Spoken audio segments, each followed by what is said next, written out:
Hello friends, good morning. কেমন আছো সবাই? সুপর্ণাস গুড লাইফের পক্ষ থেকে সবাইকে আবার একবার অনেক স্বাগত জানাই। চলে এসেছি নতুন একটা ব্লগ নিয়ে। এখন বাজে সকাল 6টা আর আমি এই যে দেখো সকালে ঘুম থেকে উঠেই কিন্তু আগে সবজির খোঁজ করছি। মানে উচ্ছে গাছটা যে হয়েছিল, অনেকগুলো উচ্ছে হয়েছে। এটা অ্যাকচুয়ালি উচ্ছে বলবো না করলা বলবো কিছুই বুঝতে পারছি না, কারণ বেশি বড় মানে লম্বাও নয় আর বেশি ছোটও নয়। আর ওই দিকে যে বড় গাছটা দেখতে পাচ্ছ ওটা হচ্ছে কুমড়ো গাছ। তো কুমড়ো গাছেও কয়েকটা ফুল হয়েছে, সেটাও আমি তুলে নিয়েছি।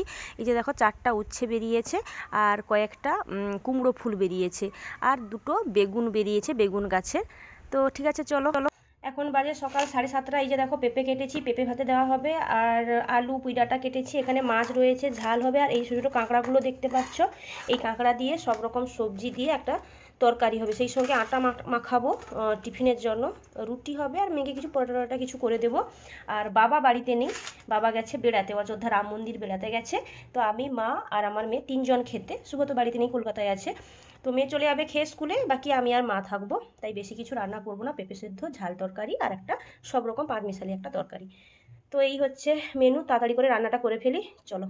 তো মেয়ে স্কুলে চলে যেতেই আমার কিন্তু হাজারো একটা কাজ এসে উপস্থিত হয়েছে। এই যে দেখো ফুল গাছগুলোতে জল দিতে হবে। আর এই যে ফুলটা দেখতে পাচ্ছ এটা হচ্ছে অস্ট্রেলিয়ান জবা। তো ফুলটা নতুন ফুটেছে, এর আগে কখনো ফোটেনি।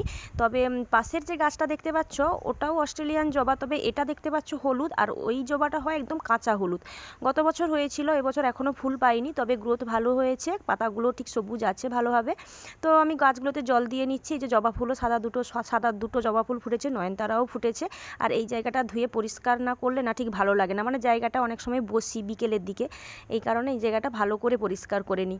আর এই যে দেখো বিছানাটা তোলা হচ্ছিল না, ঝাড়াও হয়নি, তো চলে এলাম ঘরে। এখন বিছানাটা ঝেড়ে পরিষ্কার করব আর বালিশের কাভারগুলোও চেঞ্জ করব। বিছানার কাভারটাও আমি চেঞ্জ করে দিয়েছি। ভাবছি বালিশের কভার আর বিছানা চাদর আজকে আর ধোবো না, কারণ অনেকটা বেলা হয়ে গেছে।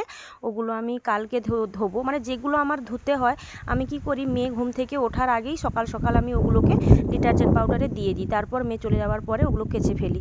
কিন্তু আজকে আর ওটা করা হয়নি, তো যে কারণে আজকে আর ওই ধোবো না, কালকেই ধোবো। তো এখন আমি বিছানাটা ভালো করে পরিষ্কার করে নিচ্ছি। আর ওই পাশে জানালাটাও খোলা নেই, ওটাও খুলতে হবে। যেহেতু এসি চলে সারা রাত, তাই সব জানালা টানালা সব বন্ধ করা থাকে। আর সকালে ওগুলো না খুললে কেমন যেন একটা গন্ধ করে রুমটা। তো আলো বাতাস যত খেলবে ঘরের মধ্যে, তত ঘরটা আরও বেশি ক্লিন মনে হয়, তাই না? তো মেয়ে খেয়ে নিয়েছে আর মেয়েকে ছেড়েও দিয়ে এসেছি গাড়ি পর্যন্ত, কারণ বাবা নেই বাড়িতে, শুভ নেই বাড়িতে, তো আমাকেই তো যেতে হবে, তাই না?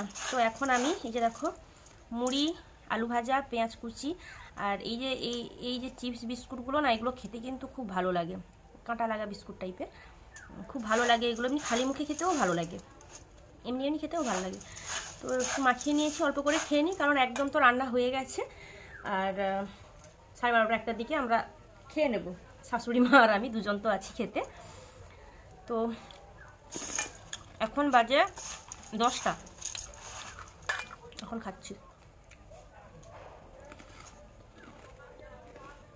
প্রত্যেক দিন এই জল খাওয়ার সময় চিন্তা হয় যে কী খাবো। সময় যদি থাকে তাহলে কিছু একটা বানিয়ে ফেলি, হয় পরোটা, নয় চিড়ের পোহা, নয় রুটি, কিছু বানাই। কিন্তু যেদিন সময় থাকে না সেদিন এই মুড়ি দিয়ে চালিয়ে নিতে হয়। আর মা মুড়ি খেতে ঠিক পছন্দ করে না, এটাই সমস্যা। যাই হোক, কিন্তু ছড়ার ছাতু যেদিন যেরকম থাকে খেয়ে নিই। ঠিক আছে, চলো আবার আসছি একটু পরে। ভূতে ধরেছে গো, আমাকে পুরো ভূতে ধরেছে। এখন তো বাড়িতে কেউ নেই আর সেরকম কাজকর্মও নেই, এখন বাজে 12টা মতন। আর আমাকে এই যে দেখো এভাবে দুলে দুলে আমি রিলস বানাচ্ছি, লোক দেখলে ভাববে আমাকে বোধহয় ভূতে ধরেছে। তো হ্যাঁ, এই সময়টাতেই আমি রিলস, কিছু ভিডিও এডিট এগুলো নিয়েই থাকি। তো যাই হোক, রাত্রের ভিডিওটা নিয়েই আবার এলাম, কারণ আর মাঝখানে কোনো ভিডিও আমি করিনি। পরোটা করেছি আর সব রকম সবজি দিয়ে একটা তরকারি করেছি, মানে সয়াবিন, পেঁপে, আলু, তারপরে বরবটি, পটল সব রকম দিয়ে একটা তরকারি করেছি, পাঁচমিশালি তরকারি। আর সেই সঙ্গে করেছি পরোটা। তো আজকে ডিনারটা একটু দেরি হয়ে গেল, কারণ মেয়েকে পড়াচ্ছিলাম, পড়িয়ে এসে তারপর এগুলো বানাতে একটু দেরি হয়ে গেছে। তো যাই হোক, এখন বাজে এখন বাজে রাত 10টা 15 মতন। বললাম না দেরি হয়ে গেছে। তো মেয়ের জন্য আর মায়ের জন্য বেড়ে নিলাম, আমার জন্য আমি বেড়ে নেব, দিয়ে একসঙ্গে বসে 3জন খাবো। টিভি ঘরে একটা টিভিতে একটা মুভি দেখতে দেখতে আমরা খাবো ঠিক করেছি। তো চলো আজকের মতো এই পর্যন্ত ভিডিওটা, টাটা।